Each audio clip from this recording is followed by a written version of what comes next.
নে, খাবারটা খেয়ে আমাকে উদ্ধার কর। খেয়ে চোখের সামনে থেকে দূর হয়ে যা। তোকে দু চক্ষে সহ্য হচ্ছে না। সৃষ্টিকর্তা তোর মতো আপদ কেন যে আমার ঘরে দিয়েছিল?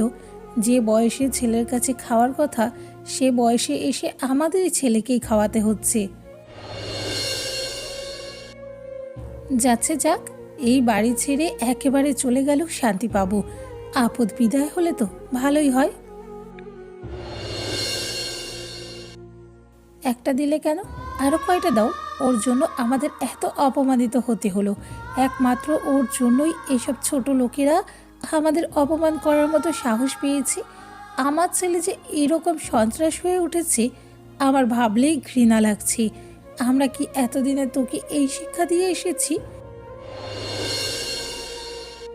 তোমাকে বের করতে হবে না, এবার আমি ওকে ঘাড় ধাক্কা দিয়ে বের করে দেব। আর হ্যাঁ অয়ন, তোকেও বলি, আর কতদিন বাবার কাঁধে বসে অন্ন ধ্বংস করবি? ফ্রেশ হয়ে নিচে নেমে আসে অয়ন। নেমেই সরাসরি চলে যায় ড্রয়িং রুমে। ডাইনিং টেবিলে বসে আছে অয়নের বাবা নাজিম চৌধুরী, তার বড় চাচা আনোয়ার চৌধুরী এবং দাদা আমজাদ চৌধুরী। অয়ন গিয়ে চেয়ার টেনে বসে। তাকে দেখেই নাজিম বিরক্ত চোখে তাকায়। ছেলের দিকে নজর না দিয়ে আনোয়ারের সঙ্গে কথা বলতে থাকে। অয়নের মা সুজাতা এবং বড় চাচি শেফালি বেগম দুজন মিলে টেবিলে খাবার এনে রাখে। খাবার একে একে তুলে দিতে থাকে সকলের প্লেটে।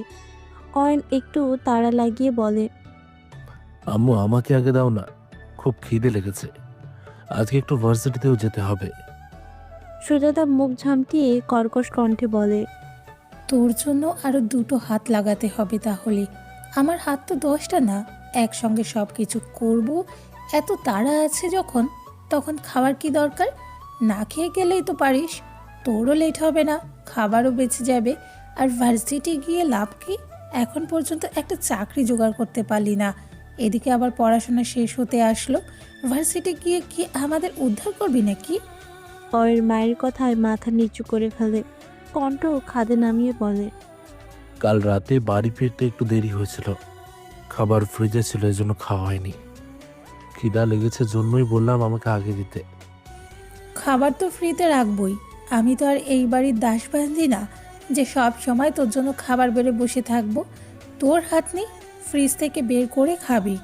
সকালের পাশ থেকে বলে, তাছাড়াও একটু দেরিতে খাবার দিলে এমন কি আর যায় আসে? আগে তোমার বড় আব্বু আর বাবা খেয়ে অফিসে চলে যাক, তারপর তুমি খেতে বসলেও তো পারো। তোমার তো আর কাজ কাম নেই, সারাদিন টই টই করে ঘোরা আর বাবার হোটেলে খাওয়া। তুমি পরে খেতে বসলেই তো পারো। সরি বড় মা, পরবর্তীতে আমি পরেই খেতে বসবো। কাল বাড়ি ফিরতে রাত হয়েছিল কেন? অয়ন বাবার দিকে একবার তাকায়। নাজিম তার দিকে কড়া চোখে তাকিয়ে আছে। অয়ন মাথা নিচু করে বলে, কাল আমার একটা বন্ধুর জন্মদিন ছিল, এজন্য বাড়ি ফিরতে একটু লেট হয়ে গেছে। সবসময় বন্ধুদের সাথে আড্ডা দেওয়া আর ঘোরাঘুরি ছাড়া আর কি করবে তুমি? এইগুলোই তো তোমার কাজ। চাকরি বাকরি করার চেষ্টা তো ন্যূনতম নেই, আর থাকবেই বা কেন? বসে বসে যদি অন্ন ধ্বংস করা যায় তাহলে আর ঘাম জড়িয়ে কেই বা কামাই করতে চায়? একমাত্র ছেলে বলে খেতে দিচ্ছি। তবে একটা কথা মাথায় রেখো, এত রাত করে বাড়ি ফিরলে এই বাড়িতে তোমার খাওয়া জুটবে না। এসব বাদ দিয়ে চাকরি বাকরির দিকে নজর দিয়ে আমাদেরকে উদ্ধার করো। আর তাছাড়া বয়স তো কম হলো না, এবার বিয়ে শাদীরও তো প্রয়োজন। চাকরি না করলে এমন ভবঘুরে ছেলের সাথে মেয়ে দিবে কে? কষ্ট করে পড়াশোনা শেখানো হচ্ছে কি বসে বসে খেতে? তোমার জুনিয়ররা সবাই ভালো ভালো চাকরি করছে, আর তুমি কি করছো? তোমার মাঝে চাকরির কোনো চেষ্টাই নেই। তো বড় একটা ছেলে বাবার ঘাড়ে বসে খাও, ন্যূনতম লজ্জাবোধটা থাকা উচিত। সকলের কথা শুনে অয়ন থমথমে অপমানে মাথা নিচু করে ফেলে। চোখ জোড়া মেঝেতে গেঁথে রাখে। আমজাদ চৌধুরী সবাইকে থামিয়ে দিয়ে বলে, আহ, হচ্ছেটা কি? খাবার টেবিলে খেতে বসেছো, মুখ বন্ধ করে খাও। সবাই মিলে ওকে এত কথা শোনাচ্ছ কেন? ও তো চেষ্টা করছে। তবুও যদি না হয় তাহলে অয়নের কি দোষ? আমার নাতনি একদিন অনেক বড় হবে, ভালো একটা চাকরি পাবে, দেখে নিও। বাবা, কিছু মনে করবেন না, তবে বলতেই হচ্ছে, চাকরি নিশ্চয়ই আপনার নাতনির চেহারা দেখে হবে না। চাকরি পেতে যোগ্যতার প্রয়োজন আছে, সেটা কি ওর আছে? অবশ্যই আছে, সেটা সময় হলে দেখে নিও। সবাই একদম চুপ করো, খাবার টেবিলের আর একটাও কথা নয়। ছোট বৌমা, অয়নকে আগে খাবার দাও, আমি পরে খাচ্ছি। সুজাতা ছেলেদিকে কড়া চোখে তাকায়, প্লেটে খাবার রেখে প্লেটটা শব্দ করে টেবিলের উপর প্রায় ছুঁড়ে মারে। সামান্য কিছু খাবার টেবিলেও পড়ে যায়। সুজাতা দাঁত কটমট করে বলে, নে, খাবারটা খেয়ে আমাকে উদ্ধার কর। খেয়ে চোখের সামনে থেকে দূর হয়ে যা। তোকে দু চোখে সোজা হচ্ছে না। সৃষ্টিকর্তা তোর মতো আপদ কেন যে আমার ঘরে দিয়েছিল? যে বয়সে ছেলের কাছে খাওয়ার কথা, সে বয়সে এসে আমাদেরই ছেলেকেই খাওয়াতে হচ্ছে। মায়ের অপমানে অয়নের চোখে জল জমে। সকলের আড়ালে চোখের জল মুছে উঠে দাঁড়ায়। হাতের ফোনে সময় দেখার অভিনয় করে বলে, ও, সময় তো শেষ, আমি ভার্সিটি যাচ্ছি। নাস্তা করে তারপর যা। না দাদু, এসে খাবার খাবো। এখন একদমই সময় নেই আমার হাতে। নির্দিষ্ট টাইমের মধ্যে পৌঁছতে হবে। আর এখন অতটাও খিদে পায়নি। খিদে এমনি এমনি হারিয়ে গেছে। অয়ন আর এক মুহূর্ত টেবিলে দাঁড়ায় না, বাড়ির বাইরে বেরিয়ে আসতে থাকে। আমজাদ সকলের উদ্দেশ্যে বলে, তোমাদের জন্যই চলে গেল ও। খাবার সময় এসব না বললে কি হতো না?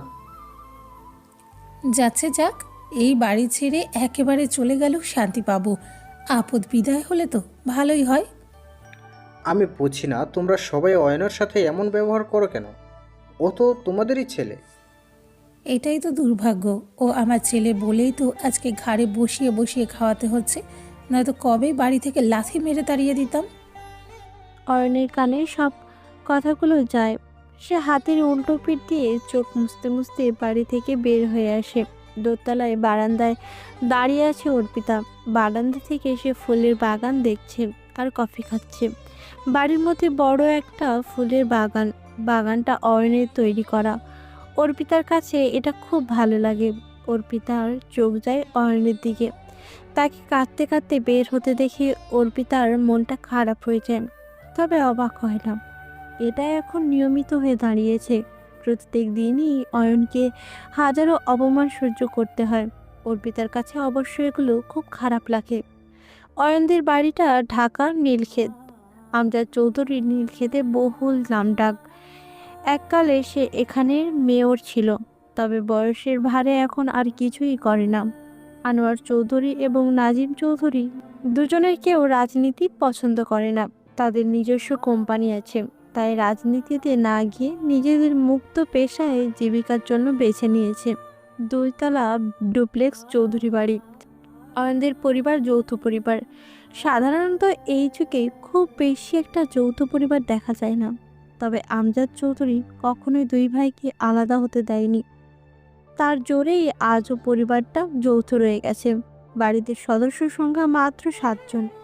আমজাদ চৌধুরী, তার 2 ছেলে নাজিম, আনোয়ার, পুত্রবধূ সুজাতা ও শেফালি, অয়ন এবং অয়নের চাচাতো বোন অর্পিতা। অর্পিতা আনোয়ারের একমাত্র মেয়ে। তাদের যৌথ পরিবার হলেও নিজেদের মধ্যে কোনো ঝামেলাই ফেস করতে হয় না, আর না কখনো কোনো বিবাদ সৃষ্টি হয়। সকলের একমাত্র সমস্যা বলতেই অয়ন। অয়ন ঢাকা বিশ্ববিদ্যালয়ের অনার্স লাস্ট ইয়ারের ছাত্র। অর্পিতা অয়নের বেশ ছোট, সে সবেমাত্র ইন্টার সেকেন্ড ইয়ার। অয়ন হাঁটতে হাঁটতে মোড়ের উপর আসে। এখনও তার হাতে কিছু সময় আছে, চাইলেও খেয়ে আসতে পারত। সে ইচ্ছে করেই মিথ্যা বলে চলে এসেছে। এত এত অপমানের পর গলা দিয়ে ভাত নামত না, তবে দিন শেষে তাকে আবারও সেই বাড়িতেই ফিরে যেতে হবে। এছাড়া যাওয়ার মতো আর জায়গা তার নেই। অয়ন বিভিন্ন জায়গায় চেষ্টা চালিয়ে যাচ্ছে চাকরির জন্য, তবে ভাগ্য বলেও একটা জিনিস আছে।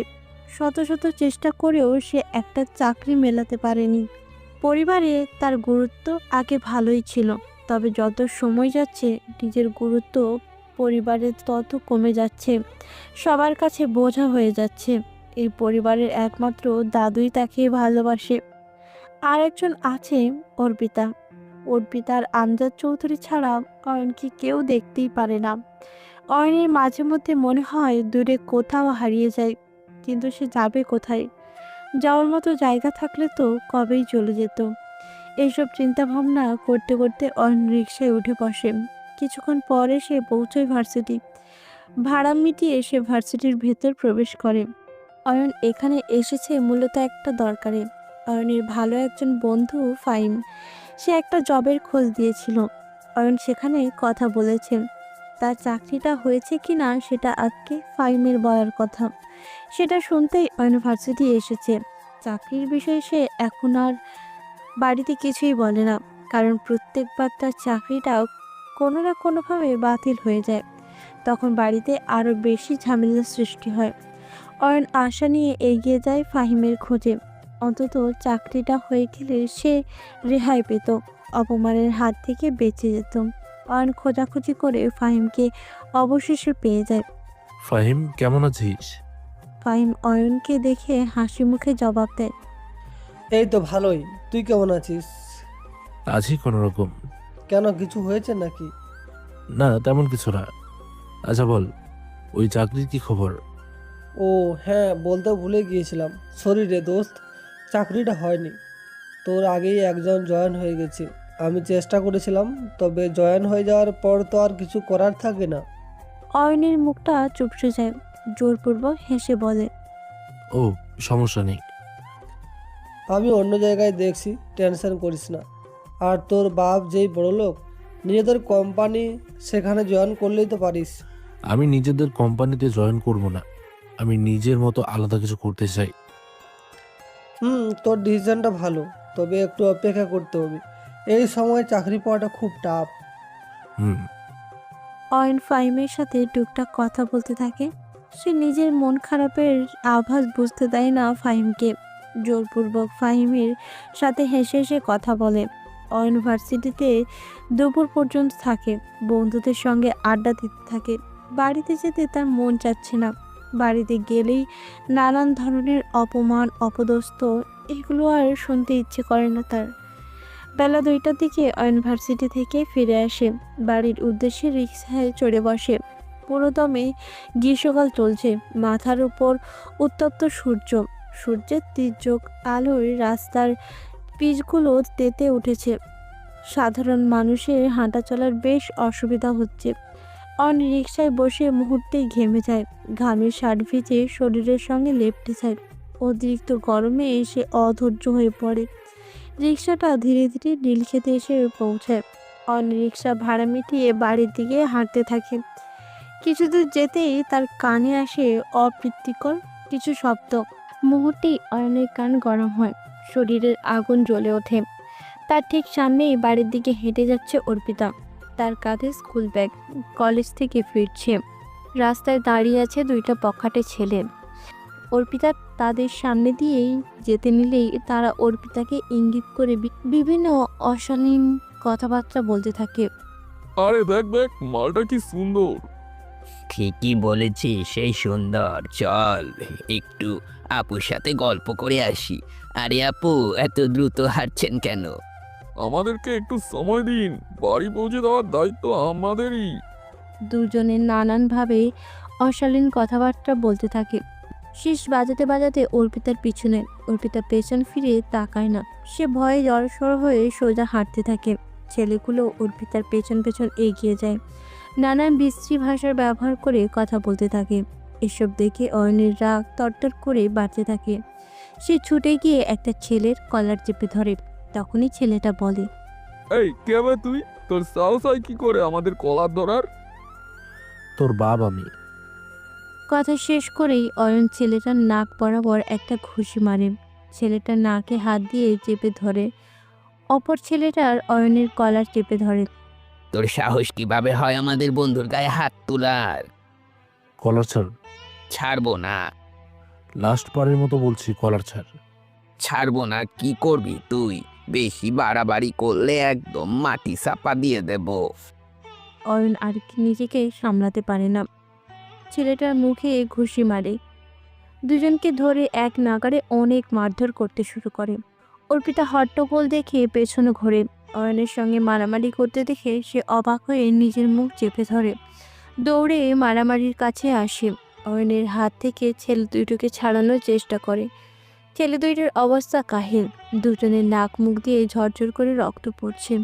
ছাড়া পেতেই তারা রাস্তায় বসে পড়ে, জোরে জোরে হাঁপাতে থাকে। ইতিমধ্যে চারপাশে ভিড় জমেছে, সবাই উৎসুক হয়ে তাকিয়ে আছে। মূল বিষয় না জেনেই অনেকেই অয়নকে খারাপ ভাবতে শুরু করে। অয়ন আবার ছেলে দুইটাকে মারতে গেলে অর্পিতা আটকে দেয়। ভাইয়া, ওদেরকে মেরো না, ওরা তো মরে যাবে এত মারলে। অর্পিতার কথা শুনে অয়ন তার দিকে কড়া চোখে তাকায়। অর্পিতা আবার বলে, ভাইয়া বাড়ি ফিরে চলো। কথা শেষ না করতেই তার গালে অয়নের শক্তপোক্ত হাতের থাপ্পড় পড়ে। সে মার খেয়ে হতভম্ব হয়ে যায়, কিছুতেই বুঝতে পারে না মার কেন খেলো। কি বললি তুই আমাকে?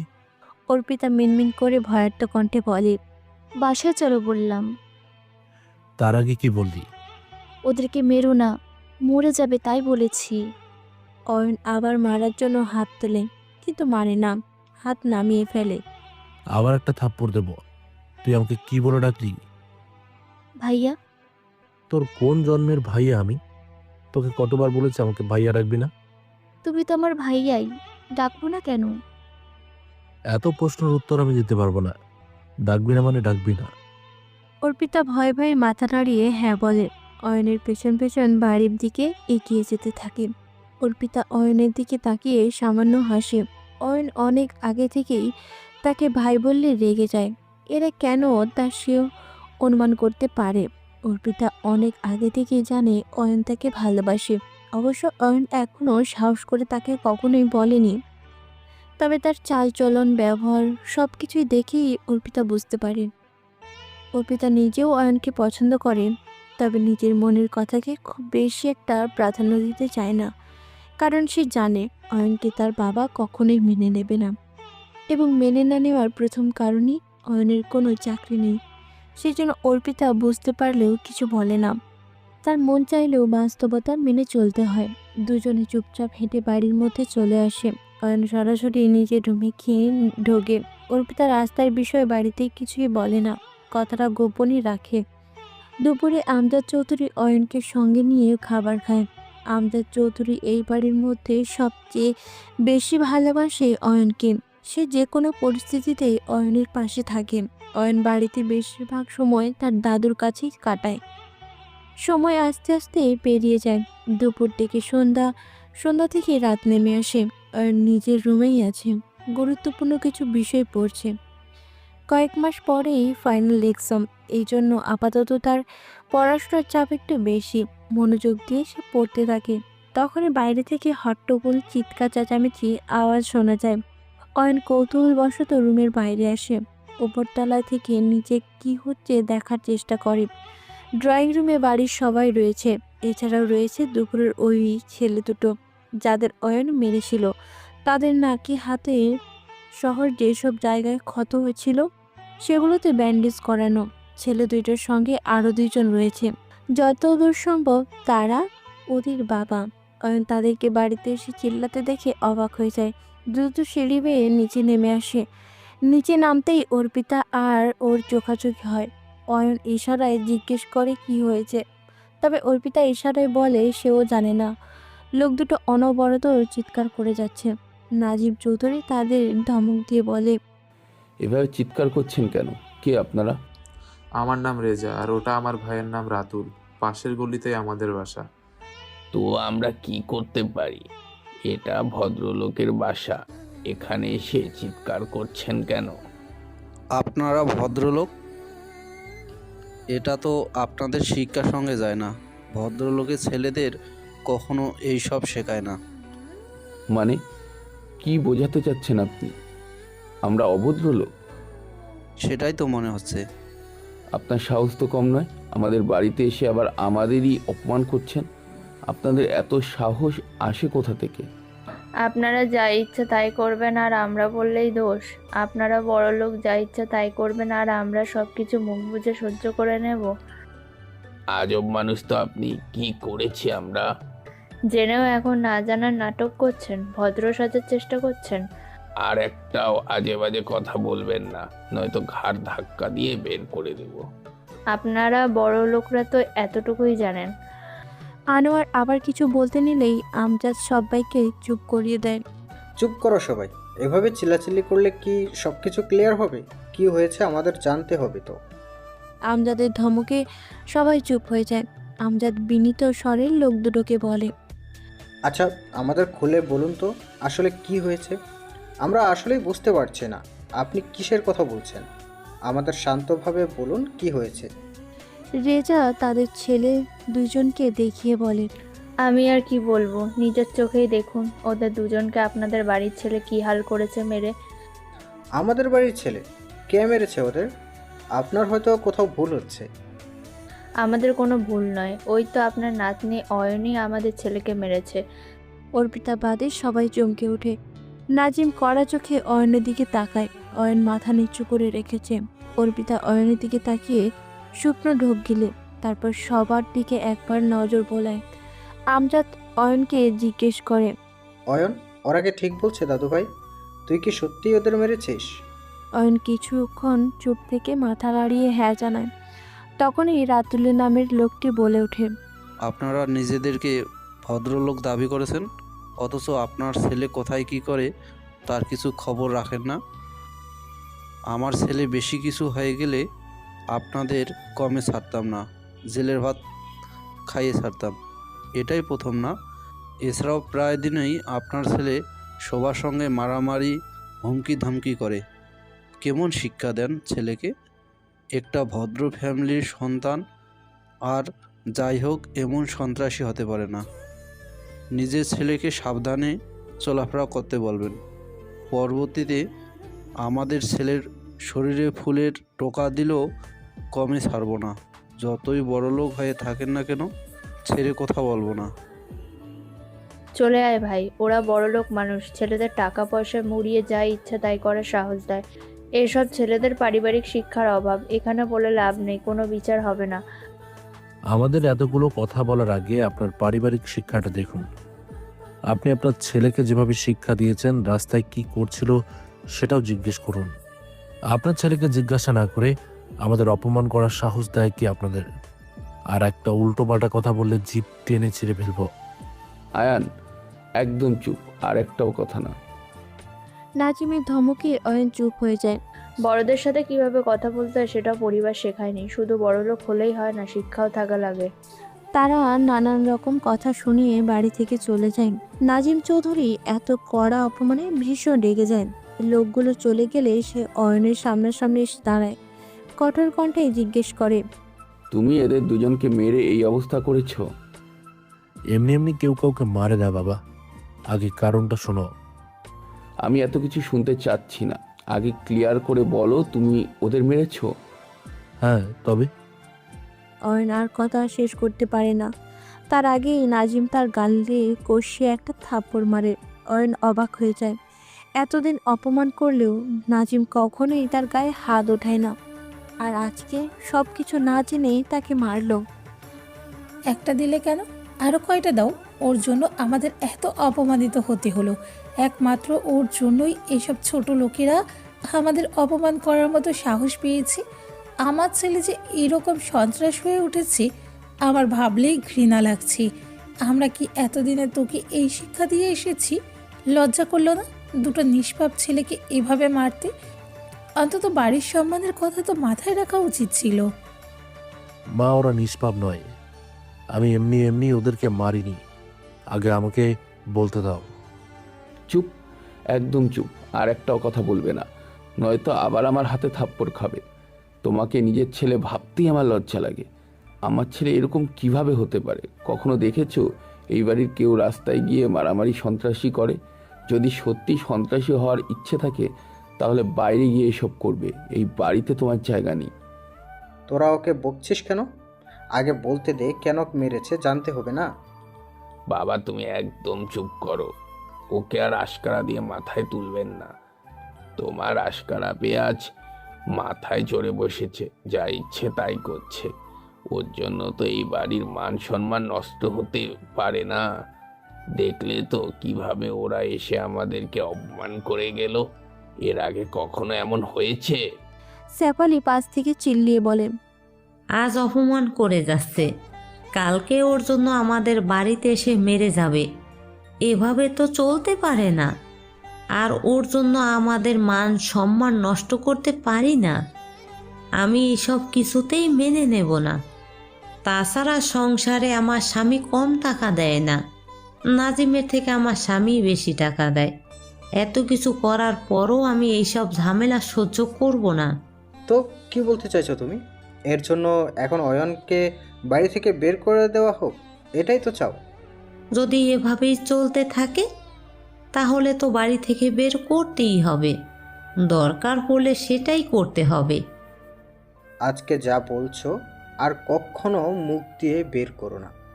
এই বাড়ি আমার। এই বাড়িতে কে থাকবে কে থাকবে না আমি ডিসিশন নেব। যাই হয়ে যাক না কেন, আমি বেঁচে থাকতে আমার নাতনি এই বাড়ি থেকে কোথাও যাবে না, আর কেউ এই সাহস দেখানোর চেষ্টাও করবে না।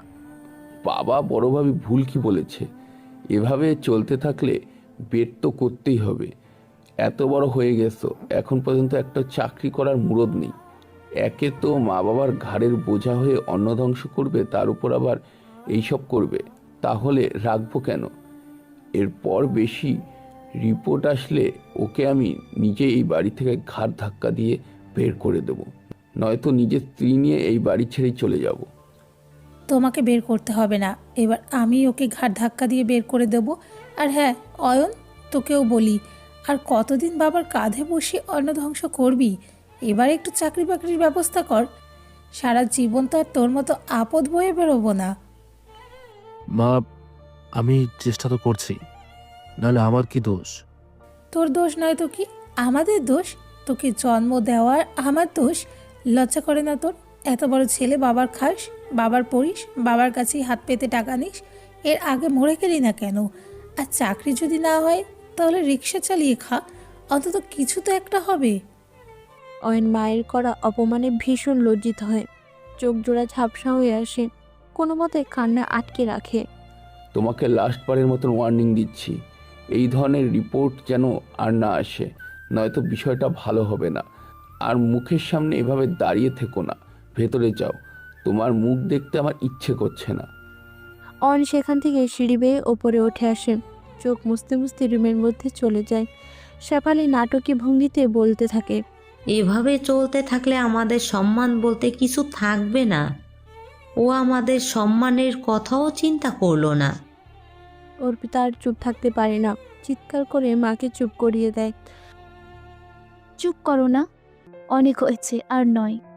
ও তোমাদের সম্মানের কথা চিন্তা করেই ওদেরকে মেরেছিল, এমনি এমনি না। তোমরা তো ভাইয়াকে অপমান করতে সবসময় প্রস্তুত, কখনোই তো কিছু জানতেই চাও না। ভাইয়াকে অপমান করার আগে অন্তত কারণটা শোনা তোমাদের উচিত ছিল। আসলেই সঠিক, তোমাদের শিক্ষার কমতি আছে। অর্পিতা, এসব কি ধরনের কথাবার্তা? এতদিন তোকে এই শিক্ষা দিয়েছি? বড়দের সামনে এভাবে কেউ কথা বলে? ওর সাথে মিশে মিশে ওর মতোই হয়ে যাচ্ছিস। বৌমা চুপ করো তুমি। দাদু ভাই খুলে বলো তো, কি হয়েছিল রাস্তায়? অয়ন দাদু ওদেরকে কেন মেরেছিল? অর্পিতা একটা শ্বাস ফেলে তারপর ধীরে ধীরে সবকিছু খুলে বলে। এর জন্যই ভাইয়া ওদেরকে মেরেছিল। তোমরা তো ভাইয়াকে কিছু বলতেই দিলে না, উল্টে সে সাহায্য করতে গিয়েই নিজে মার খেলো, অপমান সহ্য করলো। আমি বলেছিলাম আগে শুনি, তোমরা ওকে কিছু বলতে দিলে না, নিজেদের মতো যা ইচ্ছা তাই বলে গেলে। এবার বলো কি জবাব দেবে তুমি? আমজাদের কথায় চারজনই চুপ হয়ে যায়। নাজিম আমতা আমতা করে বলে। যতই যাই হোক, এভাবে মারাটা তো উচিত হয়নি। আমাদের এসে বলতো, আমরা এর বিচার করতাম। কেমন বিচার করতে সেটা তো দেখতেই পাচ্ছি। এবার তোমাদেরকে আমি লাস্ট ওয়ার্নিং দিচ্ছি, তোমরা যদি দাদুভাইকে বিনা দোষে কখনো এভাবে কথা শুনিয়েছো তাহলে আমার চেয়ে খারাপ আর কেউ হবে না। আমজাদ সবাইকে ধমকাধমকি করে নিজের রুমে চলে যায়। এত বড় ভুল করেও কারোর মধ্যে সামান্য অনুশোচনা হয় না। কিছুক্ষণ পরেই সবাই একসাথে খেতে বসে। অয়নকে ডাকলে অয়ন রাগ করে বলে, ক্ষুধা নেই। সুজাতার সঙ্গে সঙ্গে ফিরে আসে। দ্বিতীয়বার আর একবারও বলে না। মূলত সে তো এটাই চাইছিল। সুজাতার ছেলের চিন্তা বিন্দুমাত্র করে না। নিজের মতো মজা করে খাবার খেয়ে ওঠে। অর্পিতা অল্প একটু খেয়ে উঠে পড়ে। আমজাদ চৌধুরী খেতে আসেননি। সবাই খাওয়া দাওয়া করে নিজের নিজের রুমে চলে যায়। রাত কিছুটা বাড়ে। অর্পিতা নিজের রুম থেকে ড্রয়িং রুমে আসে। এখন নিচে কেউ নেই, সবাই সবার মতো ঘরে ঘরে। অর্পিতা নিঃশব্দে রান্নাঘরে চলে যায়। প্লেটে খাবার সাজিয়ে দোতলায় উঠে আসে। খাবারগুলো অয়নের জন্য। সে দুপুরেও বেশি একটা খায়নি, সকালেও খাওয়া হয়নি। এখন যদি না খেয়ে থাকে এভাবে ধীরে ধীরে অসুস্থ হয়ে পড়বে। এইসব চিন্তা ভাবনা করেই অর্পিতা তার জন্য খাবার নিয়ে আসে। অয়নের রুমে নক করে। কে? আমি অর্পিতা, ভেতরে আসবো? আয়, দরজা খোলাই আছে। অর্পিতা খাবারের প্লেট নিয়ে রুমের ভেতরে আসে। খাবারগুলো টেবিলে রেখে বলে, অনেক রাত হয়ে গেছে, এগুলো খেয়ে নাও। আমার খিদে নেই, এসব নিয়ে যা, আমি খাবো না। আমি জানি তোমার খিদে আছে, এসব রাগ করে বলছো। তোকে এসব জানতে হবে না, যেটা জানা জরুরি সেটা জানার চেষ্টা কর। মানে? কিছু না, তুই এখন এসব নিয়ে যা, আমি ঘুমাবো। রাগ করো না প্লিজ, খেয়ে নাও, রাতে ক্ষুধা লাগবে। বললাম তো খাবো না। আমি রাগ করব কার ওপর? কারো ওপর রাগ করতে হলেও একটা অধিকারের প্রয়োজন। এই বাড়িতে সেটাই আমার নেই। আমি কোনো রাগটা করিনি, এমনিতেই খিদে লাগেনি, খাবো না। তুই যা এখান থেকে। প্লিজ, আমি বলার পরেও খাবে না? কেন? তুই স্পেশাল কেউ নাকি যে তুই বললে খেতেই হবে? অর্পিতা অয়নের কথায় থতমত খেয়ে যায়। আর কোনো কথা বলে না, চুপচাপ রুমের মধ্যে দাঁড়িয়ে থাকে। অয়ন কিছুক্ষণ চুপ থেকে বলে, খেতে পারি, তবে একটা শর্ত আছে। কি শর্ত? তুই যদি আমাকে নিজের হাতে খাইয়ে দিস তবেই খাবো। অর্পিতা অয়নের কথায় চমকে ওঠে। আমতা আমতা করে বলেন, আমি এখানে আছি আপনার রুমে, দেখতে পেলে আপু আম্মু বকবে। আপনি নিজেই খেয়ে নিন প্লিজ, কেউ দেখার আগেই চলে যাই। এত ভয় যখন, তাহলে এখানে এসেছিস কেন? যা, চলে যা, আমি খাবো না। অর্পিতা উপায় না পেয়ে অয়নকে বলে, আচ্ছা, আমি খাইয়ে দিচ্ছি। খাবার নিয়ে অর্পিতা বিছানায় বসে। অয়ন অর্পিতার দিকে তাকিয়ে বাঁকা হাসে। তারপর আবার ফোন কল করতে থাকে। আর ফাঁকে ফাঁকে অর্পিতাকে আর চোখে দেখে। আপাতত ভাত মাখিয়ে অয়নের মুখে তুলে দেয়। তুই খেয়েছিস? হ্যাঁ, খেয়েছি। অয়ন আর কিছু বলে না। অর্পিতার সম্পূর্ণ খাবারটাকে ধীরে ধীরে খাইয়ে দেয়। খাওয়া শেষ হলে অর্পিতা নিজের রুমে চলে যায়। অয়ন মুচকি এসে ঘুমানোর প্রস্তুতি নেয়। রাত পেরিয়ে নতুন দিনের উদয় ঘটে। আস্তে আস্তে বেলা বাড়তে থাকে। আজ সকালে চৌধুরী বাড়ির সবাই একসাথেই খেতে বসে। অয়ন, অর্পিতাও রয়েছে তাদের মধ্যে। সুজাতা আর শেফালি সবাইকে খাবার বেড়ে দিচ্ছে। সবাই নিজের মতো করে খাচ্ছে। খাওয়ার এক পর্যায়ে অর্পিতা আনোয়ারকে বলে, বাবা, আজকে আমার কলেজ যেতে হবে। কিছুদিন পর ফাইনাল এক্সাম, গুরুত্বপূর্ণ কিছু নোট নিতে হবে। আমাকে রেখে আসবে কে? আমার তো আজকে জরুরি মিটিং আছে। মিটিংয়ে তোর কাকুও থাকবে, একা যেতে পারবি না? না, আমি আগেও তো বলেছি, কলেজের রাস্তায় কয়েকটা বকাটে ছেলে থাকে, ওদের সামনে দিয়ে যেতে আমার অস্বস্তি লাগে। আমি একা যেতে পারবো না। আমারও তো সময় হচ্ছে না, কালকে গেলে হয় না? না, আজকেই যেতে হবে। এত চিন্তা করার কি আছে? অয়ন তো আছে, ও নিয়ে যাবে অর্পিতাকে। তাছাড়া ওর তো কোনো কাজ নেই, সারাক্ষণ বাড়িতেই বসে থাকে। হ্যাঁ, তুমি ঠিকই বলেছ। আয়ান খাওয়া শেষ করে তুমি অর্পিতাকে কলেজে পৌঁছে দাও। ওকে বাবা, সমস্যা নেই। অর্পিতা অয়ন দুজনেই তাড়াতাড়ি খেয়ে ওঠে। অর্পিতা রেডি হয়ে আসলে অয়নের সঙ্গে কলেজের উদ্দেশ্যে রওনা দেন। নীল ক্ষেত থেকে দুজনে রিকশায় উঠে বসে। রিকশা ধীরে ধীরে কলেজের দিকে এগোচ্ছে। চারপাশে সকালের ভিড়। রাস্তায় ধুলো আর হালকা গরম হাওয়া দুজনের গায়ে এসে লাগছে। অর্পিতা একদিকে তাকিয়ে বসে থাকে। ওর চেহারা স্পষ্ট টেনশন, যেন কিছু একটা ভাবছে। অয়ন একবার তার দিকে তাকিয়ে বলে, এত চুপচাপ কেন? আমার সাথে আসতে খারাপ বা অস্বস্তি লাগছে? অর্পিতা অয়নের কথায় হক চকিয়ে যায়। তারপর বলে, না না, তা নয়, অস্বস্তি কেন হবে? অয়ন অর্পিতার কথায় সামান্য হেসে মাথা নাড়ে। খাবার টেবিলে যে বখাটে ছেলেগুলোর কথা বলছি, তুই কি ওদের নিয়ে আবার টেনশন করছিস নাকি? আমি তোর সাথে আছি।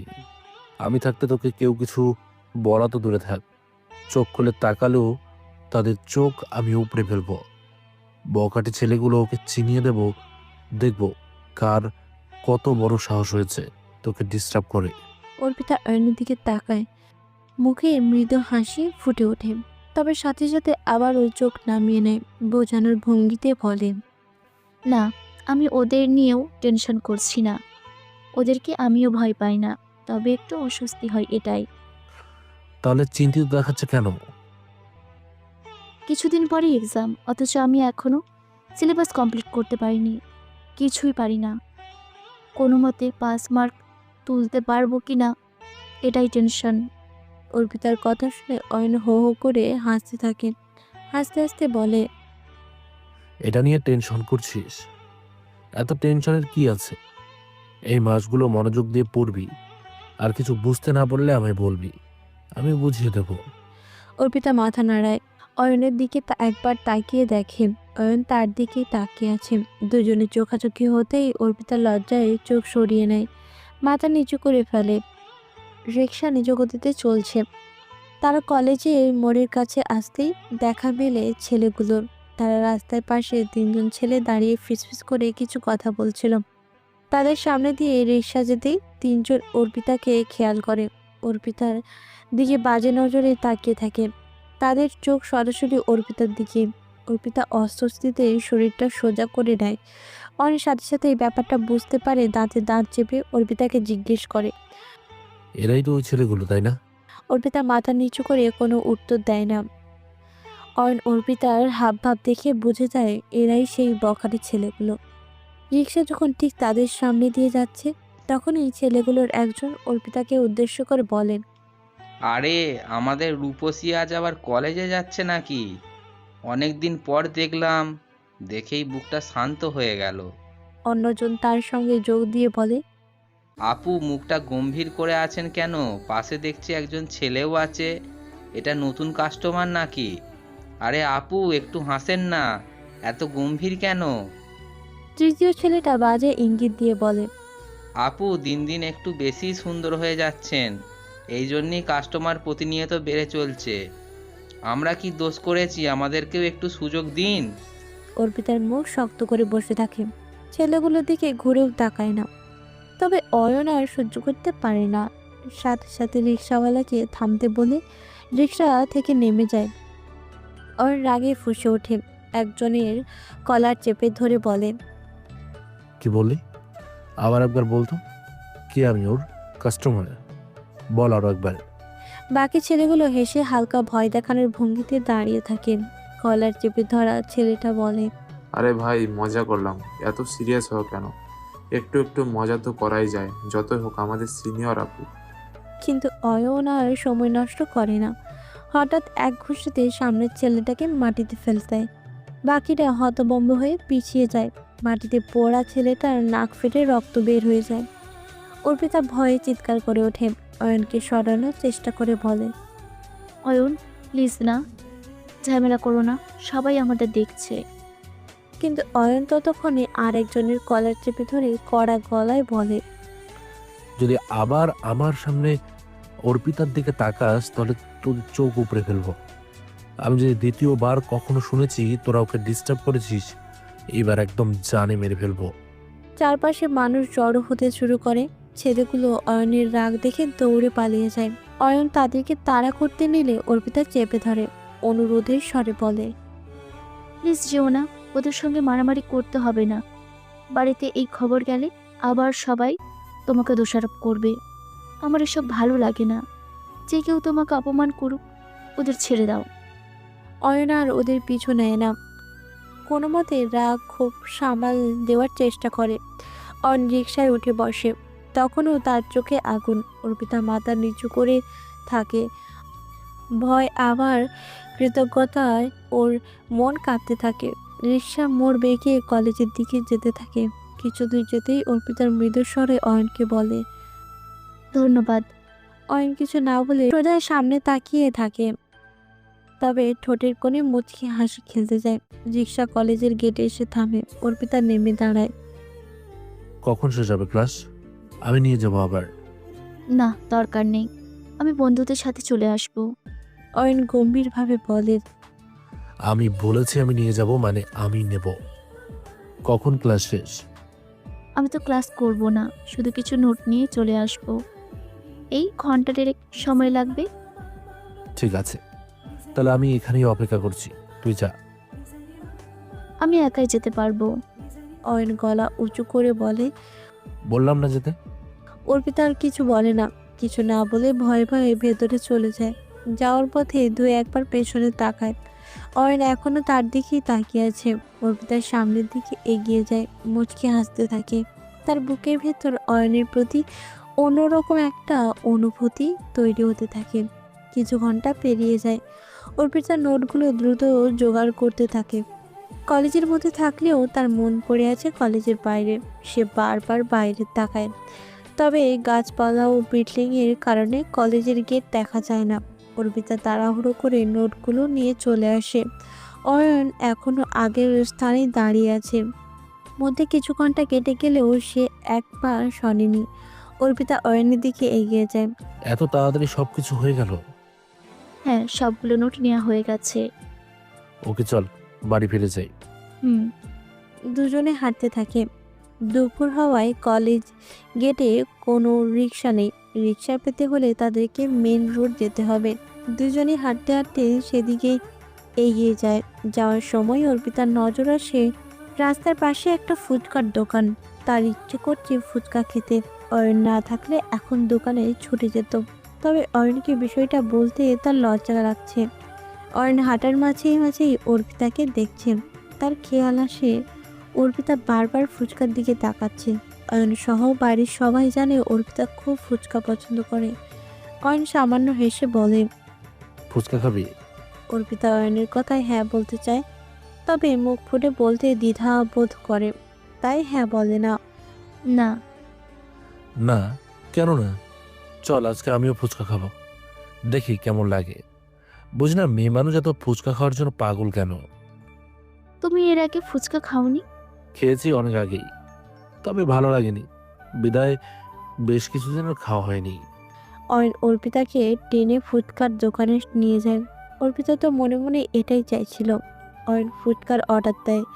দোকানে কিছুক্ষণের মধ্যেই দুজনকে 2 প্লেট ফুচকা দিয়ে দেয়। অর্পিতা মহা আনন্দে ফুচকা খেতে থাকে।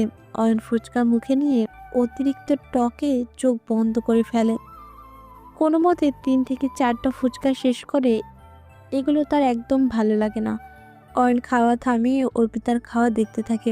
অর্পিতা এদিক ওদিক খেয়াল না করে নিজের মতো খাচ্ছে। ফুচকার টক তার ঠোঁটের নিচে মেখে আছে। অয়ন সেটা দেখে হাসতে থাকে। অয়নকে তার দিকে তাকিয়ে হাসতে দেখে অর্পিতার ভ্যাবাচাকা খায়। কি হয়েছে? এভাবে হাসছো কেন? অয়ন মুখে কিছুই বলে না। টিস্যু বের করে নিজের হাতে টক মুছে দেয়। অর্পিতা এতক্ষণে বোঝে আসল কাহিনী। অয়ন তার এত কাছাকাছি আসায় সে লজ্জা পেয়ে যায়। লজ্জায় চোখ নামিয়ে ফেলে। তুমি খাচ্ছ না কেন? আমার ভালো লাগছে না খেতে, আমারটা তুই খেয়ে নে। ভালো লাগছে না কেন? আমার কাছে তো অনেক স্বাদ লাগছে। লাগতে পারে, আমি তো গাধা না, এসব খাবার গাধারাই বেশি পছন্দ করে। অয়নের কথায় অর্পিতা খাওয়া অফ করে দেয়। কাচুমাচু ভঙ্গিতে বলে, আমাকে গাধা বললে? আমি কি গাধা? অয়ন ভাবলেশীন ভাবে জবাব দেয়। হ্যাঁ অবশ্যই। অর্পিতা ফুচকার প্লেট ফিরিয়ে দিয়ে বলে, তাহলে যাও, আমি আর খাবোই না। কেন? কারণ আমি গাধা নই।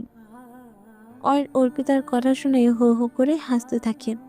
আরে খেয়ে নে পাগলি, আমি এতক্ষণ মজা করছিলাম। অয়ন বলতে দেরি করলেও অর্পিতার ফুচকা মুখে দিতে দেরি করে না। অয়ন অর্পিতার কাণ্ড দেখে আবারও হাসতে থাকে। দুজনের ফুচকা খাওয়া শেষ হলে বিল পরিশোধ করে সেখান থেকে চলে আসে। রিক্সা পেয়ে গেলে দুজন রিক্সায় চড়ে বসে। একে অপরের সাথে হেসে হেসে কথা বলতে বলতে বাড়ি ফিরতে থাকে। নীলক্ষেত বাজারে রিক্সা থেমে যায়। অয়নদের বাড়ি কিছুটা ভেতরে, এজন্য বাকি রাস্তাটুকু তাদের হেঁটে যেতে হবে। দুজনে হাঁটতে হাঁটতে বাড়ির দিকে যেতে থাকে।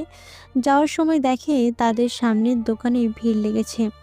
দোকানের সামনে অনেক মানুষ জড়ো হয়ে আছে।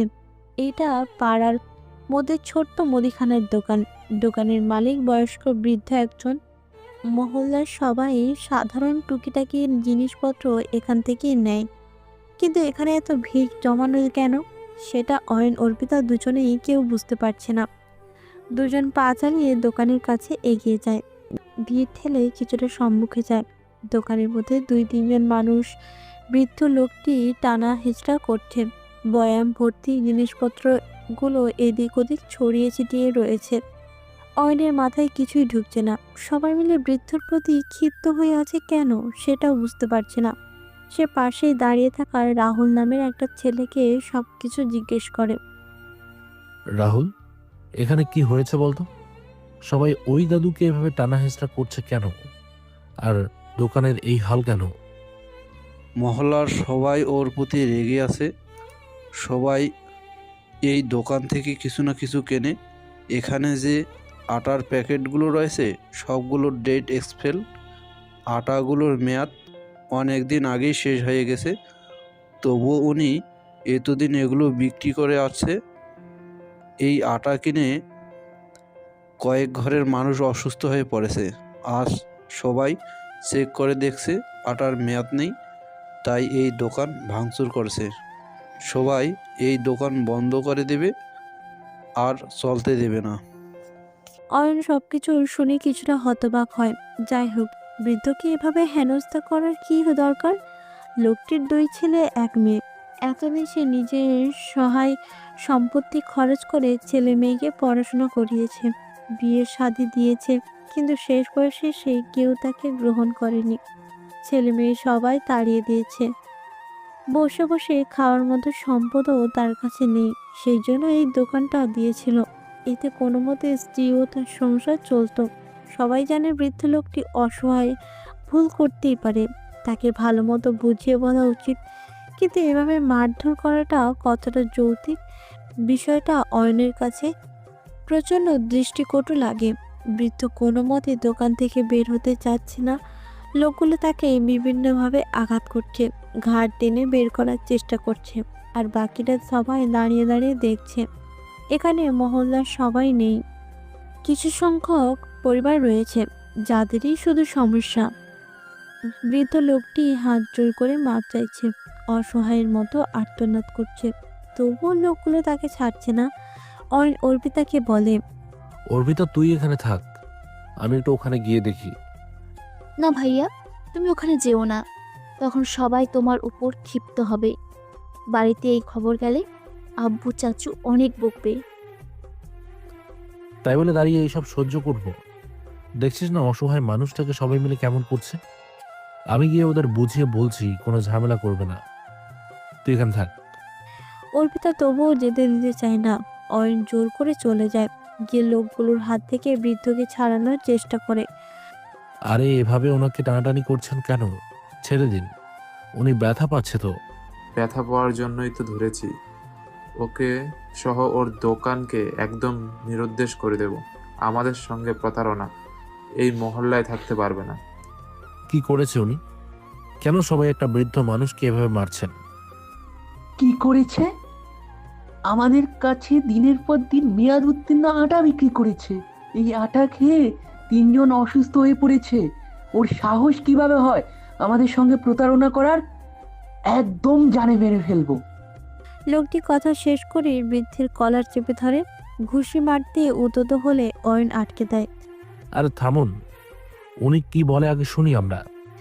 অয়ন বৃদ্ধ লোকটিকে শান্ত স্বরে জিজ্ঞেস করে, দাদু, ওরা যা বলছে তাই কি সঠিক? যদি সঠিক হয় তাহলে কেন এমন করছেন? বৃদ্ধ লোকটি কাঁদতে কাঁদতে বলে, আমার কোনো দোষ নেই বাবা, আমি বৃদ্ধ মানুষ, চোখে দেখি না।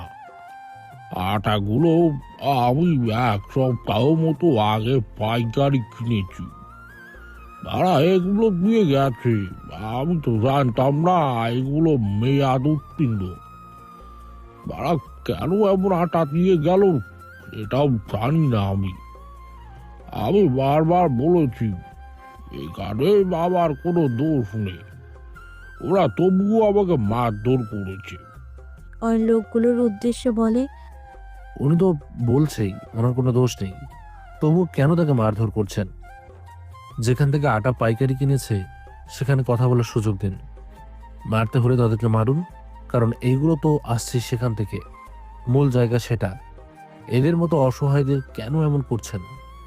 এরা এত কষ্ট করে রোজগার করে দুবেলা পেট চালাতেই হিমশিম খায়, আর আপনারা দোকানের কি অবস্থা করেছেন? এই ক্ষতিপূরণ কে দেবে? চলে যান আপনারা। লোকগুলো অয়নের প্রতি চটে যায়। তারা বিষয়টা বোঝার চেষ্টা করে না। আসল দোষী কে তাও নির্ণয় করার চেষ্টা নেই। একজন তাদের মধ্যে থেকে বলে, তুই কে শালা?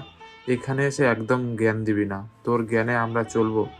ওর জন্য আমরা আমাদের লোকজন অসুস্থ হয়েছে, আমরা ওকেই মারবো।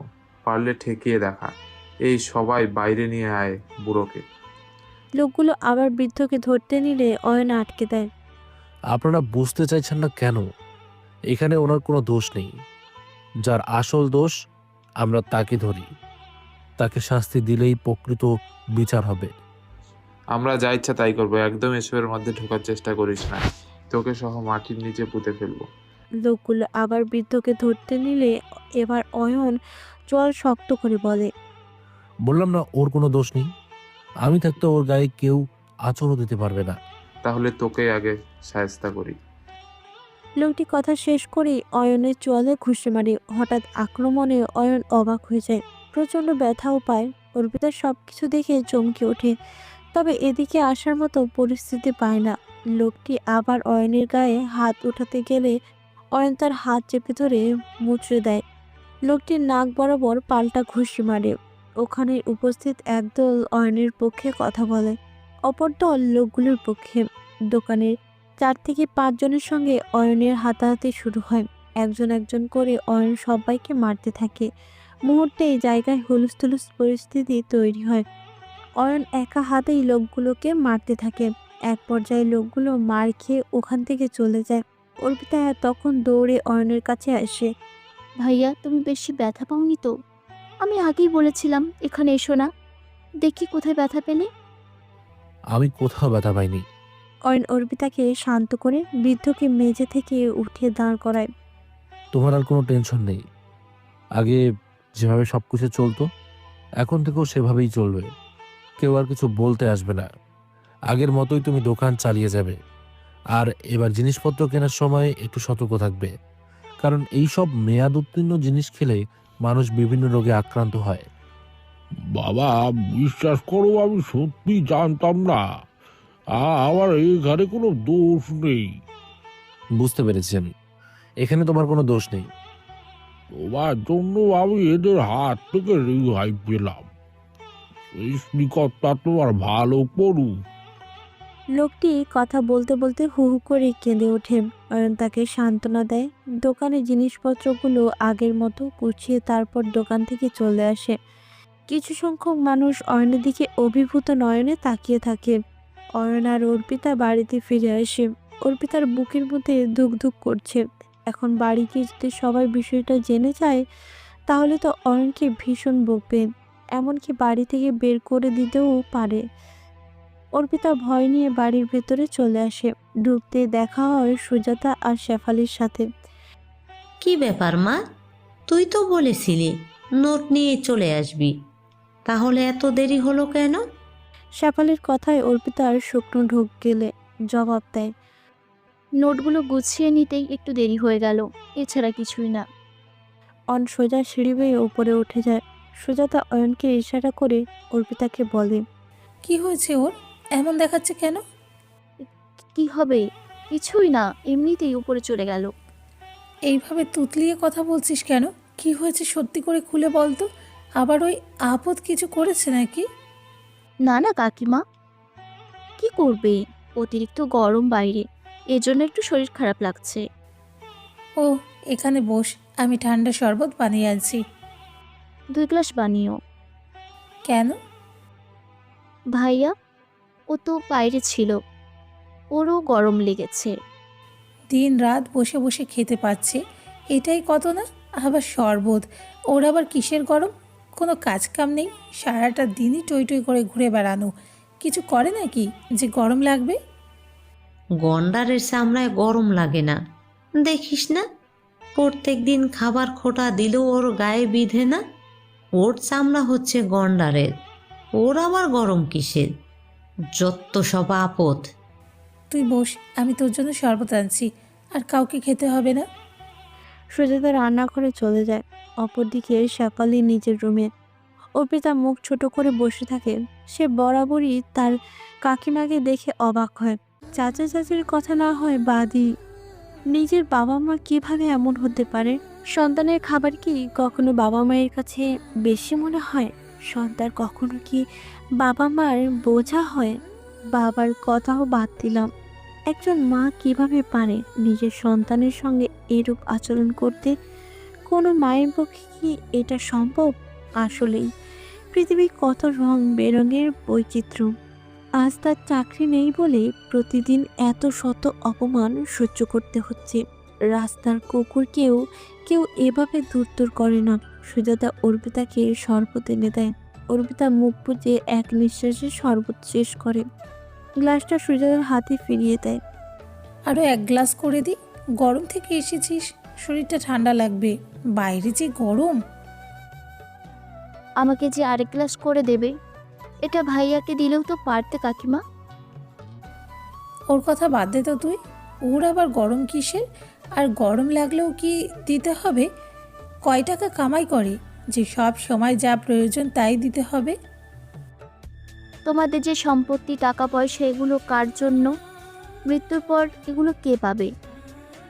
তোমার তো আর কোনো ছেলে নেই যে তাকে দিবে। তুমি আর চাচু, অবর্তমানে এইসব তো ভাইয়ারই। ভাইয়া চাকরি না পেয়ে বসে বসে খেলেও তো এইসব শেষ হবে না।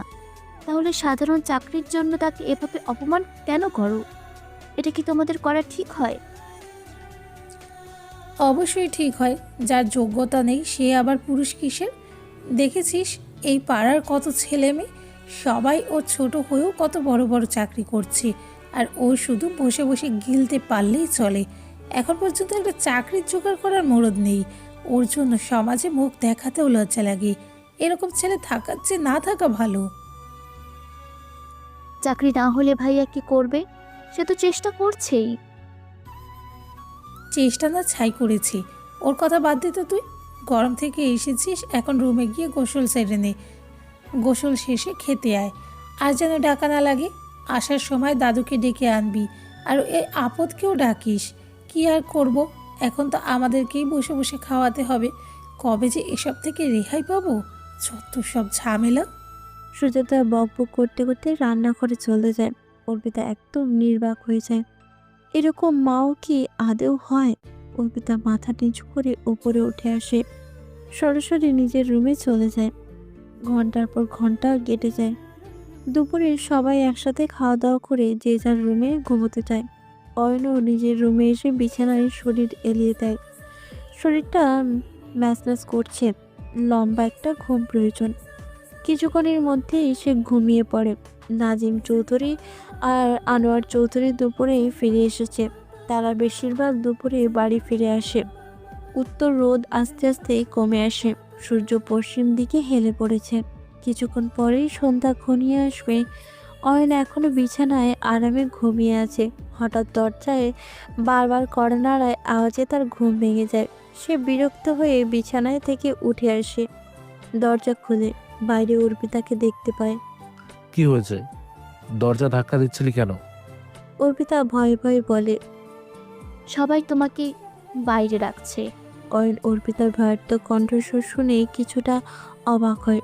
অর্পিতা দরদর করে ঘামছে। কি হয়েছে? তোরা এত ভয় পাচ্ছিস কেন? অর্পিতা ঠোঁট ফুলিয়ে কেঁদে দেয়, কান্নার স্বরে বলে, যাদের তুমি দুপুরে মেরেছিলে তারা বাড়িতে এসে ঝামেলা বাঁধিয়েছে, আব্বুকে মারতেও গেছে। এর জন্য বাড়ির সবাই তোমার উপর রেগে আছে। তোমাকে তারা নিচে ডাকছে। তুমি পালিয়ে যাও ভাইয়া, ওরা তোমাকে মারবে। আমি তোমার মার সহ্য করতে পারবো না। ধ্যাত পাগলি, এভাবে কান্নার কি আছে? একজন অসহায়ের পাশে দাঁড়াতে যদি আমাকে মার খেতে হয় তাহলে খাবো। টেনশন করিস না, আমার কিচ্ছু হবে না। তুমি ওখানে যাবে?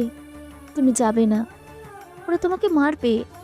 আমি তোমাকে মার খেতে দেখতে পারবো না, আমার কষ্ট হবে। তোর কষ্ট হবে কেন? কে আমি তোর? আমি কিছু জানি না, তুমি যাবে না মানে যাবে না। এভাবে লুকিয়ে থাকলে কোনো কিছু সমাধান হয় না। ওদের সামনাসামনি হওয়া প্রয়োজন। ওখানে গিয়ে দেখি কি হয়। কান্না করিস না, আমার কিছু হবে না। অয়ন কোনো মতে অর্পিতাকে বুঝিয়ে বলে, তারপর বাইরে বের হয়ে আসে। বাড়ির বাইরে বড় ফাঁকা জায়গায় সেখানেই সবাই রয়েছে, 15-20 জন লোক। তাদের সামনে আনোয়ার এবং নাজিম চেয়ারে বসে আছে। কিছুটা পেছনে সুজাতা আর শেফালি দাঁড়িয়ে। আমজাদ চৌধুরী বাড়িতে নেই, সে আজ কিছুদিন যাবৎ বেড়াতে গেছে। অয়ন সকলের সামনে গিয়ে দাঁড়ায়। নাজিম চৌধুরী চিৎকার করে বলে, তোমাকে বলেছিলাম না আর কারোর সাথে যেন ঝামেলায় লিপ্ত হবে না, তবু তুমি কেন ওদের মেরেছো? অয়ন সবকিছু খুলে বলে, শুরু থেকে শেষ পর্যন্ত যা হয়েছে তার সবকিছু খুলে বলে। আমি তাদেরকে বুঝিয়ে বলেছিলাম, ওরাই আমাকে প্রথম মেরেছে, তারপর আমি মারতে উদ্যত হয়েছি। ওদিকের লোকজন চিৎকার করে নাজিমকে উদ্দেশ্য করে বলে, আপনার ছেলে আমাকে মেরেছে, এই বিচার করতেই হবে। নিজের ছেলে বলে আপনি ছেড়ে দিতে পারেন না, আর আজ যদি আপনি বিচার না করেন তাহলে আমরা আপনাদের দেখে নেব। তাদের হুমকিতে অয়ন রুখে ওঠে। কি দেখে নেবেন আপনি? একদম বুঝে শুনে কথা বলবেন, নয়তো ভালো হবে না। দেখেছো এখনই কেমন ব্যবহার করছে? কি করবি তুই? এবার আমরা সবাই আজকে বিচার না হলে তোদের বাড়িতে যাকে পাবো তাকেই মাটির নিচে পুঁতে ফেলবো। অয়ন তাদের দিকে তেড়ে গেলে নাজিম আটকে দেয়, কষিয়ে একটা থাপ্পড় মারে। চুপ করো বিয়াদব, এতদিন ধরে এই শিক্ষাই দিয়েছি তোমাকে, বড়দের সাথে কিভাবে কথা বলতে হয় এটাও জানো না। তুমি এই বাড়ির মান সম্মান শেষ করে দিলে। ভুল যেহেতু করেছো এর শাস্তি তো অবশ্যই পাবে। কিন্তু বাবা, এখানে আমার ভুলটা কোথায়? আবার মুখে মুখে কথা বলছো। আমি জানি এখানে আসল দোষীকে, দোষ করেছো শাস্তি পাবে। মুখ দিয়ে একটাও কথা উচ্চারণ করবে না। তোমার যদি মনে হয় আমি আসল দোষী, তাহলে আমার আর কোনো সমস্যা নেই।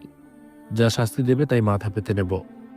অয়নের চোখের পাতা ভারী হয়ে আসে, ঝরঝর করে অশ্রু গড়িয়ে পড়ে। নাজিম চিৎকার করে সুজাতাকে বলে, সুজাতা, ভেতর থেকে আমার বেডটা নিয়ে আসো। সুজাতা মুহূর্তেই বেত আনতে চলে যায়। অর্পিতার বেতের কথা শুনে চমকে ওঠে। কিছু বলতে নিলেই শেফালি চুপ করিয়ে দেয়, বারবার শাসিয়ে বলে যেন এখানে সে কথা না বলে। অর্পিতা মায়ের উপর কথা বলতে পারে না। সুজাতা বেত দিয়ে নাজিমের হাতে তুলে দেয়। নাজিম অয়নের দিকে এগিয়ে যায়, বেত নিয়ে অয়নকে আঘাত করতে থাকে। এটাই তোমার শাস্তি, এমন মারবো যে এসব করার কল্পনাও কোনোদিন করবে না। 3 দিন সন্ত্রাসী হয়ে উঠছো, তোমাকে নিয়ে আমি অতিষ্ঠ। বা আমার গলায় পা দিয়ে চলছো, তারপরে এভাবে মহল্লায় সন্ত্রাসীদের মতন মারামারি করার স্পর্ধা কোথায় পাও? আজকে তোমাকে আমি মেরেই ফেলবো। নাজিম একের পর এক বেত দিয়ে অয়নের শরীরে আঘাত করতে থাকে। অয়ন মুখ বুজে সব সহ্য করে নেয়। তার শরীরে বেতের বাড়িতে কেটে কেটে রক্ত ঝরতে থাকে, তবুও নাজিম ক্ষান্ত হয় না। অয়ন মুখ দিয়ে একটু শব্দ করে না, মুখ বুজে প্রত্যেকটা বেত সহ্য করে নেয়। অর্পিতা অয়নের অবস্থা দেখে কেঁদে ওঠে। শেষমেশে সহ্য করতে না পেরে অয়নের কাছে চলে যায়। নাজিমকে আটকে কাঁদতে কাঁদতে বলে, ছেড়ে দাও চাচু, এভাবে মারলে তো ভাইয়া মরেই যাবে, আর মেরো না। এখান থেকে সরে যাওয়ার পিতা, আজকে আমি ওকে মেরেই ফেলবো। শুয়োরের বাচ্চা, দিন দিন সন্ত্রাসী হয়ে যাচ্ছে, বাবার ঘাড়ে বসে খায়, চাকরির তো কোনো চিন্তা ভাবনাই নেই। সে এসেছে মানব দরদি হতে। ওকে চোখের সামনে থেকে চলে যেতে বল, নয়তো আমি মারতে মারতে মেরেই ফেলবো ওকে। অন সেখান থেকে মুখ বুজে চলে যায়। নাজিম চেয়ারে বসে পড়ে। অর্পিতা ওই লোকগুলোকে চিৎকার করে বলে, এখনো কি দেখতে দাঁড়িয়ে আছেন? বিচার চেয়েছেন, বিচার করেছে। যা চাইলেন সেটাই তো পেয়েছেন, আবার কি চাই? বের হয়ে যান সবাই, এখনই আমাদের বাড়ি থেকে বের হয়ে যান। লোকগুলো নিজেদের মধ্যে কথা বলতে বলতে বাড়ি থেকে বের হয়ে যায়। নাজিম চেয়ারে বসে থাকে। তাদের কারোর মধ্যে কোনো অনুশোচনা নেই। অয়নের শরীর কেটে রক্ত ঝরছিল, তবুও তা নিয়ে টেনশন নেই, বরং ছেলের বিষয়ে কটু কথা বলতে তারা ব্যস্ত হয়ে পড়ে। অর্পিতা বাড়ির মধ্যে ছুটে চলে যায়। অয়নের রুমের দিকে এগিয়ে যায়। অয়ন রুমে এসে গোসলখানায় ঢুকেছে। শরীরে ভীষণ জ্বালাপোড়া করছে। সে শার্ট খুলে ধীরে ধীরে শরীরের পানি ঢালতে থাকে। শরীরে পানি পড়তেই জ্বলে ওঠে। অয়ন ব্যথায় কোঁকড়ে ওঠে। সে ট্যাপ চালু করে চোখের পানি ফেলতে থাকে। ব্যথাগুলো মুখ বুজে সহ্য করতে থাকে। সময় নিয়ে বহু কষ্টে গোসল শেষ করে শেষে পাতলা ট্রাউজার পরে রুমে আসে। রুমের মধ্যে অর্পিতা বসে আছে। অয়ন তাকে দেখে বলে, তুই এখানে কেন? অর্পিতা অয়নের কথায় জবাব দেয় না। উঠে অয়নের কাছে আসে। পিঠের দাগগুলো দেখে চমকে ওঠে। এ কি, অনেক কেটে গেছে তো। চলো, তোমাকে নিয়ে হসপিটালে যেতে হবে। এত ঘাবড়াস না, আমার কিচ্ছু হবে না। হাসপাতাল যাওয়ার প্রয়োজন নেই। অনেক বেশি কেটে গেছে, অনেক যন্ত্রণা করবে। এর চেয়ে বহুগুণ যন্ত্রণা আমি প্রতিদিন পাই, অভ্যেস হয়ে গেছে। এখন এতটুকু ক্ষততে কিছুই যায় আসে না। তাই বলে ওষুধ দেবে না? তোমাকে আমি তখন কতবার বললাম ওসবের মধ্যে জড়িও না। আমি জানতাম এমন কিছু হবে, তুমি কেন শুনলে না আমার কথা? ওসব বাদ দে, যা হবার হয়ে গেছে। অসহায় মানুষের পাশে দাঁড়াতে এমন হাজারো বেতের বাড়ি যদি আমাকে খেতে হয়, তবু আমি তা মাথা পেতে নেব। তবু অন্যায় মেনে নেব না, কাউকে অত্যাচারিত হতে দেব না। তুমি বিছানায় বসো, আমি মলম নিয়ে আসি। আমার ঘরে মলম আছে। অর্পিতা অয়নকে বসিয়ে দিয়ে চলে যায়। অয়ন তার যাওয়ার পানে তাকিয়ে বিড়বিড় করে বলে, তুই হয়তো জানিস না অর্পি, এর চেয়ে হাজার গুণ কষ্ট আমি তোকে ভালোবেসে পেয়েছি। তোকে হারানোর ভয় আমাকে এর চেয়েও বেশি কষ্ট দেয়। জানি না তখন তুই কিভাবে রিয়াক্ট করবি যখন আমি তোকে আমার মনের কথা জানিয়ে দেব। তবে বিশ্বাস কর, তুই যদি তখন আমাকে ফিরিয়ে দিস তাহলে আমার মৃত্যু অনিবার্য। মৃত্যু ছাড়া আর কোনো উপায় থাকবে না। অয়ন নিজের মনে বিড়বিড় করতে থাকে। অর্পিতা মলমের কৌটা নিয়ে আবারও ফিরে আসে। ভাইয়া, তুমি বিছানায় উপর হয়ে এসো, আমি মলম মালিশ করে দেই। তোকে আমি কতবার বলেছি আমাকে ভাইয়া বলবি না? বারবার কেন ভুলে যাস? অয়নের কথায় অর্পিতা থমকে যায়। কথা না বাড়িয়ে বলে, ওকে, সরি, আর কখনো বলবো না। এবার অন্তত শুয়ে পড়ো। অয়ন কিছুক্ষণ এক ধ্যানে কড়া চোখে অর্পিতার দিকে তাকিয়ে থাকে। অর্পিতা ভয়ে চোখ নামিয়ে ফেলে। সামান্য ঢোক গেলে অয়ন নিশ্চুপে বিছানায় উপর হয়ে শুয়ে আছে। অর্পিতা স্বস্তির নিঃশ্বাস ফেলে বিছানায় একপাশে দাঁড়িয়ে কৌটো থেকে হাতে মলম নিয়ে নেয়। অয়নের ক্ষততে মলম লাগিয়ে দেয়। প্রথমে মলম লাগাতেই অয়ন ব্যথায় আর্তনাদ করে ওঠে। আহ! অর্পিতা ভয়ে হাত সরিয়ে নেয়। কোথায় ব্যথা পেলে? সরি সরি, আমি খুব ব্যথা দিয়ে দিলাম, বুঝতে পারিনি আমি। অয়ন অর্পিতার হাব ভাব দেখে চোয়াল শক্ত করে বলে, তুই তোর কাজ কর গাধা, আমি শব্দ করলেও থামবি না। অর্পিতা ভয়ে ভয়ে আবারও নিজের কাজে মন দেয়। ক্ষতস্থানে মলম লাগিয়ে দিতে থাকে। অয়ন মাঝে মধ্যে ব্যথায় আর্তনাদ করতে থাকে। অর্পিতা ভয়ে ভয়ে আলতো করে ক্ষতস্থানে মলম লাগিয়ে দেয়। মলম লাগানো শেষ হলে অর্পিতা অয়নকে বলে, ভাইয়া, তোমার জন্য কিছু আনবো? খাবে কিছু? অয়ন হঠাৎ রেগে যায়। ঝাড়ি মেরে বলে, তুই আমার চোখের সামনে থেকে চলে যা। এখানে আর এক মুহূর্ত দেখলে তোর খবর আছে। যা, বের হয়ে যা। অর্পিতা থতমত খেয়ে যায়। অয়নের চিৎকারে ভয়ে ভয়ে তাড়াতাড়ি বাইরে বের হয়ে আসে। মাথা চুলকে মনে করার চেষ্টা করে সে কি এমন ভুল করলো যার কারণে অয়ন এতটা রেগে গেল। পর মুহূর্তে মনে পড়ে সে আবারও ভাই বলে ফেলেছে। অর্পিতা নিজের কাজে নিজেই ভ্যাবাচেকা খায়। তার কথাটা মনেই থাকে না। সে মনে মনে ভাবে আর কখনো অয়নকে ভাই বলবে না। পর মুহূর্তে নিজেই নিজেকে শাসিয়ে বলে, কেন ভাই বলবে না? অয়ন তো তার ভাই হয়। অয়ন কেন বলতে বারণ করে সেটা তো অর্পিতার অজানা নয়। অয়ন পাগল হলেও তাকে একদম ভুল করে চলবে না। তাদের সম্পর্কটা কখনোই সম্ভব নয়। এতে না পরিবার মানবে আর না বাবা মা মানবে। দুই পরিবারের কেউই মানবে না। তাই নিজেকে নিজেই সামলে রাখতে হবে। বেশি ইমোশনাল হয়ে পড়লে চলবে না। অর্পিতা এইসব চিন্তা করতে করতে নিজের রুমে চলে আসে। রাত 9টা। সবাই রাতের খাবার খেয়ে যে যার ঘরে চলে যায়। অয়ন এরপর থেকে আর ঘর থেকে বের হয়নি। তবুও কেউ অয়নের খোঁজ করে না। সে এখন কেমন অবস্থায় আছে সেটাও জানার চেষ্টা করে না। এমনকি সুজাতাও নয়। অর্পিতা টেবিল থেকে অয়নের জন্য খাবার বেড়ে নেয়। খাবারের প্লেট আর পানি নিয়ে উপরে উঠে আসে। অয়নের দরজায় বেশ কয়েকবার নক করে, তবে অয়ন ভেতর থেকে কোনো প্রতিউত্তর করে না। দরজা খোলাই আছে। তখন অর্পিতা যাওয়ার সময় টেনে দিয়ে গেছিল। সে দরজা ধাক্কে ভেতরে চলে আসে। রুমের মধ্যে ঘুটঘুটে অন্ধকার। অর্পিতা অনুমান করে টেবিল খুঁজে বের করে। টেবিলের উপর খাবারের প্লেট রেখে লাইটের সুইচ খুঁজে বের করে। লাইট অন করে দেখে অয়ন উপর হয়ে শুয়ে আছে। ক্ষতস্থানে লাল টকটকে হয়ে আছে। অর্পিতা বেশ কয়েকবার অয়নকে ডাক দেয়, তবে লাভ হয় না। শেষমেশ উপায় না পেয়ে অয়নকে শরীরে ধাক্কা দিয়ে ওঠানোর চেষ্টা করে। শরীরে হাত দিতেই অর্পিতা চমকে ওঠে। শরীরের জ্বরে পুড়ে যাচ্ছে। অর্পিতা এখন কি করবে বুঝতে পারছে না। দ্রুত রুম থেকে বের হয়ে আসে। নিচ থেকে জলপট্টি দেওয়ার জন্য পানি আর কাপড় নিয়ে আসে। একবার ভাবে সুজাতাকে ডেকে বলবে, তবে তার রুমের সামনে গিয়ে দেখে সুজাতা উচ্চ শব্দে টিভি চালু করে টিভি দেখছে। অর্পিতা তাকে না ডেকেই চলে আসে। যে জানার পরেও এক নজর দেখতে গেল না। এখন জ্বর এসেছে শুনলেও সে যাবে না। অর্পিতা অয়নের রুমে ফিরে আসে। তাকে ঝাঁকিয়ে ঘুম ভাঙায়। অয়ন অল্প অল্প করে চোখের দুপাতা খোলে। অর্পিতা তার দুই বাহু ধরে টেনে বসায়। অয়ন অর্পিতার শক্তিতে বালিশে হেলান দিয়ে বসে।